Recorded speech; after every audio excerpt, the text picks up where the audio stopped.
Čítam vtipné, kreatívne alebo odveci mená užívateľov na TikToku. Rešerš. Začneme takými rímovačkami. Balerína pervitína, Ninka skrinka, Terka stripterka, Sárka párka, Tamka slamka, Saška flaška, Svetra Petra, Cicky Micky, Týno podej víno. Tento človek musel veľmi dlho premýšľať nad týmto menom. Snajper Martin Drakula. Moje koleso. Zjedol ma koník. Pozajtrajšie počasie. John Lemon. Vodka s pivom. Samina mina.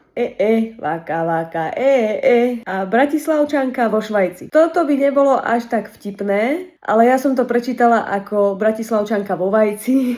Ďalej tu máme niekoľko slávnych osobností. Matka Tereza, Zlatica Puškárová, doktor Vukovský a Pikachu. Pokračujeme. Milovník dôchodcovských rytí. Spermia a vajcia v žihlave.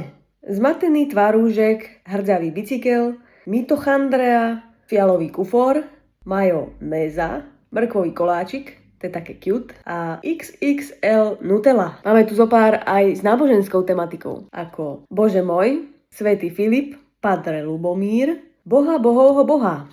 A zakončíme to pizza mozzarella 21, skibidi orangutan 1, 2, 3, koaly sú fajn, párno je život mrtky. Dovidenia. Musím uznať, že ma baví vaša kreativita. Daj like pre part 2.